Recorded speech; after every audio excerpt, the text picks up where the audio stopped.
Okay, cue musical intro. Boy, that's brilliant.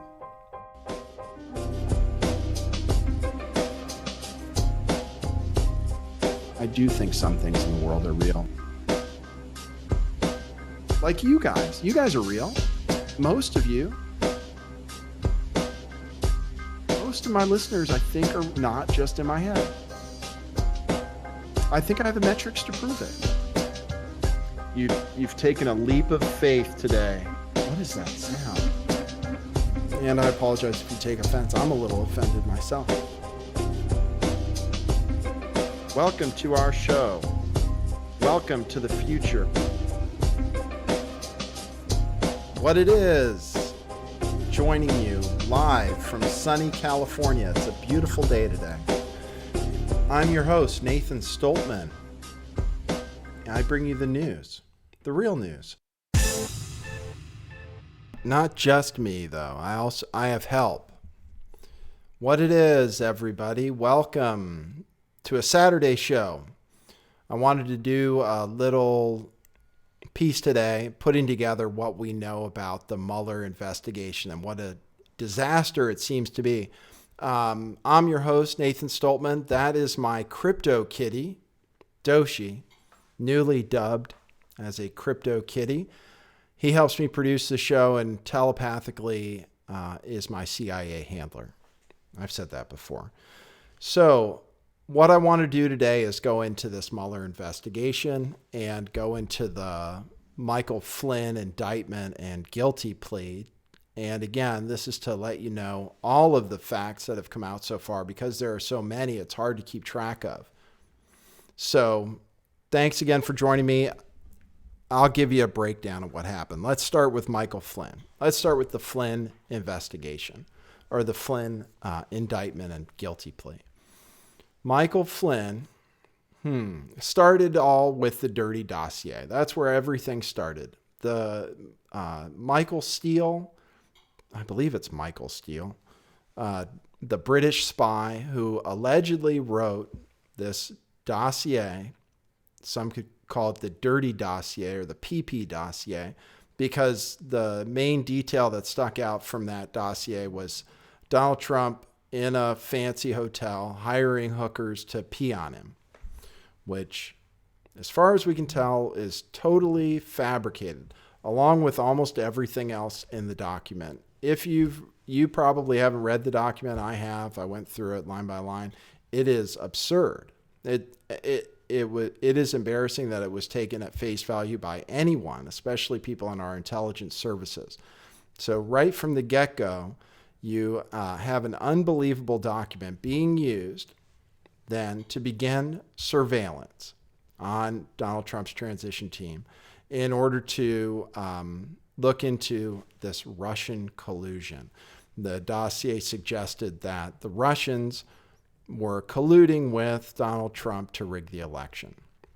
So the Obama administration, through the FISA courts, we're going to go back to why these FISA courts are important with one of the things that just happened, started surveillance on Trump's transition team. In December, the NSA picked up an intercept of Michael Flynn, a few intercepts. Michael Flynn talking to Russians in two cases.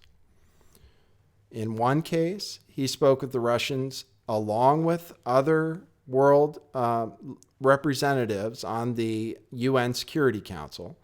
In one case, he spoke with the Russians along with these other folks, but they point out the Russians, of course, as if that's something unusual, lobbying on behalf of Israel and Benjamin Netanyahu against a proposal condemning Israeli settlements, illegal Israeli settlements. In another case, he spoke with the Russians. Now, this was after Donald Trump was democratically elected president of this country, the United States of America, part of the transition team. He spoke with Russian Ambassador Kislev about Russia's response to Russian sanctions, which the Obama administration had just enacted, saying that they should take it easy in response to these Russia sanctions. And the sanctions from the Obama administration were because of the fake intelligence report that there had been Russian meddling in our election. People don't seem to realize there's no evidence of that. And if there were going to be evidence, it would have come out by now. The NSA intercepted those two communications between Russians. Then Michael Flynn, for some reason, was asked by Vice President Pence, and this was likely after Flynn was investigated by the FBI, when he interviewed by the FBI about those phone calls. He told Mike Pence that he didn't talk to any Russians, basically, for some reason.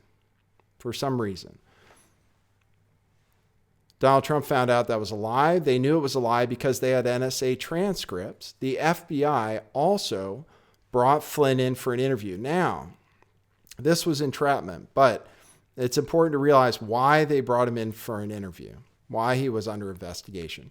It wasn't because of talking to the Russians and that anything was necessarily wrong with that, although it's kind of pitched that way. Sally Yates came up with a fantastic theory for why Michael Flynn could then become compromised by the Russians. This fantastic theory involved, I believe, the Logan Act, and this is a good one, okay? What her argument was, and I have this article up here. This is actually from May. Sally Yates warned White House that Michael Flynn could be blackmailed by Russia weeks before he was fired. She said because the Russians knew that they had talked to Michael Flynn, and they also knew that Michael Flynn had lied about talking to them to the vice president, that they could use that information. I'll read the quote from her. Quote, the Russians also knew about what General Flynn had done, and the Russians also knew that General Flynn had misled the vice president and others. That created a situation where the national security advisor essentially could be blackmailed by the Russians, unquote.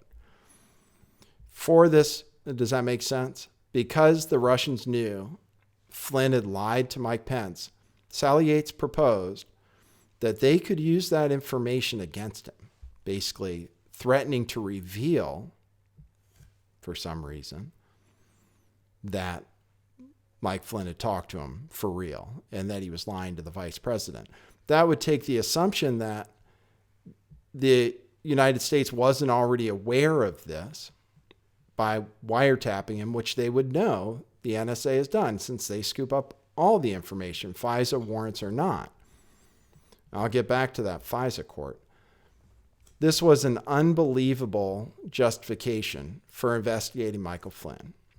So they brought Michael Flynn in for an interview, an entrapment interview, basically, where they asked him about communications with Russians. They interviewed him without an attorney present.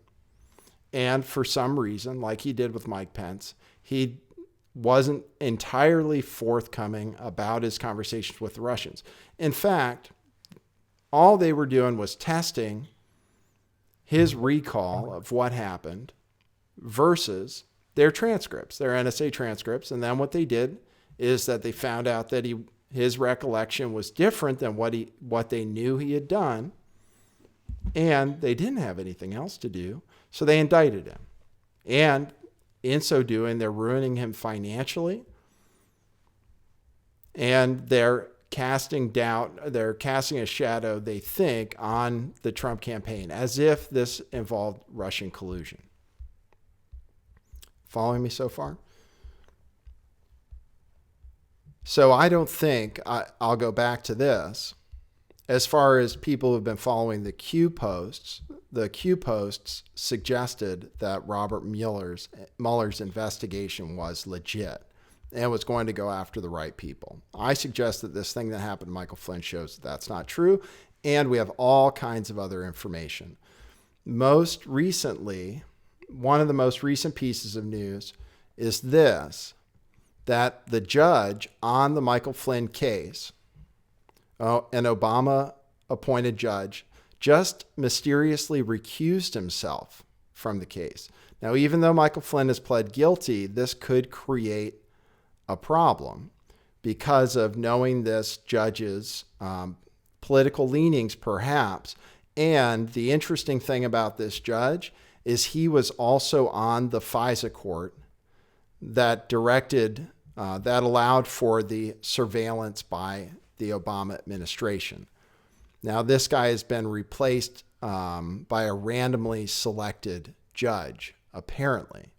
So this is one issue that we don't know for sure why he's recusing himself, what his conflict of interest is, but it may have to do with his decision to allow the FISA warrant to go through, with which the NSA transcripts were put together based on Flynn's conversations, and those were used to indict, and Michael Flynn pled guilty to lying to the FBI. Not about something that's illegal, just lying to the FBI.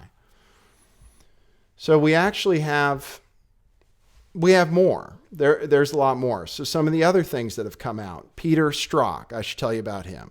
I don't need to read your articles about him. You've probably heard Strzok. I'm saying Strzok, could be stroke, not sure. He came out as a major player in this situation. He was one of the lead investigators, if not the lead investigator, on this phony Russian collusion campaign, you could call it, from this Mueller investigation. It turns out they found some text messages from this guy to this other FBI agent he was having an affair with, which were anti-Trump and perhaps pro-Hillary Clinton.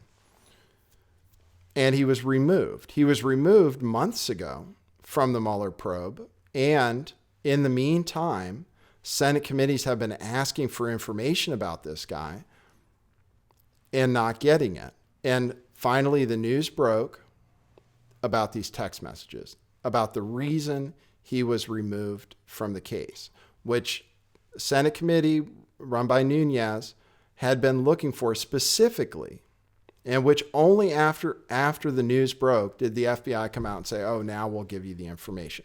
They are now being brought up on contempt by Nunes and his committee, contempt of Congress for not being forthcoming and for stonewalling their investigation into the FBI investigation. Are you following me so far?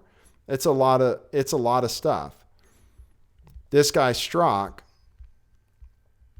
it appears, had some political bias, and it doesn't end there. Then we find out this guy Strzok was also one of the lead investigators into the Clinton emails, the mishandling of the emails. And he made a critical change to the statement that Robert Mueller had drawn up, that Jim Comey had drawn up, the email investigation under Jim Comey. That guy Strzok had made a very critical change to the statement that was made, exonerating ultimately Hillary Clinton from any crimes. And that's because the original draft, which was written, I think, by James Comey, and there was some collaboration on it, apparently. The original draft of that statement said that Hillary Clinton had showed gross negligence in her handling of emails. If that had been the final statement, there would have been no way to avoid filing charges against Hillary Clinton, because in the law, it says that gross negligence in handling of classified materials is against the law. She would have gone up on charges. Instead, this guy, the same guy that was fired for having these text messages, changed the words to extremely careless. And we know what happened after that. This guy was basically a lead investigator on both of these politically charged matters, both of which are going in favor of Hillary Clinton and against Donald Trump. He has become a major character in this. Okay? Not only him now at this point, though. Now we have other investigators on this team, on the FBI team, who we're seeing more conflicts of interest with. We see them as heavy reported that at least 9 Democrats on the Mueller team right now donated to Hillary or the Democrats. And it gets worse than that. Not only did they donate, but there is more. Does this have the list? Here's the list here. They go over all the different names and all the different donations. This Jeannie Reed is the most interesting, actually. She was a big donor, and she's involved in other cases. I have that here. This is an opinion piece. The tide is turning a little bit. You have the Washington Post here with an opinion piece saying Robert Mueller has some explaining to do. So you're even finding it in the CIA-run Jeff Bezos paper. They have a little section in here. He has a section in here about this Jeannie Rhee, okay? One attorney in particular, Jeannie Rhee, has donated more than $16,000 to Democrats since 2008 and even defended the Clinton Foundation in a racketeering lawsuit. Defended the Clinton Foundation. She also defended Clinton in a 2015 lawsuit that sought access to her private emails, as well as Ben Rhodes, Deputy Secretary, National Security Advisor under Obama during the Benghazi investigation. Just to summarize, she was an attorney on a racketeering lawsuit against the Clinton Foundation. She was defended Clinton in the email investigation, and she also defended the National Security Advisor for Obama, Deputy National Security Advisor, in the Benghazi matter. I don't know how these people get away with it in the first place. You know, people should have been attacking these conflicts of interest a long time ago. That's one of the attorneys on the FBI team. Okay, now I have that. Now I have that. Okay, great. And now I'm going to just tell you one more thing. In terms of I think I've given you all the news on it so far. So we'll be able to make this short and digestible. Coming up, we have over 10,000 texts. So this is the news that's already come out, is what I just gave you. And coming up soon, we have over 10,000 text messages between this Peter Strzok and and the woman he was having an affair with. Page is the last name. So we have more to come. Great. That was easy. I just gave you the whole thing. Sorry I kept it short for people who wanted it longer, but this will be digestible on the replay. You can support this kind of work by going to patreon.com/lifttheveil or paypal.me/lifttheveil. You can also go to lifttheveil411.com, which looks like this, and you can get Lift the Veil limited edition gear, t-shirts, mugs, stickers. Okay?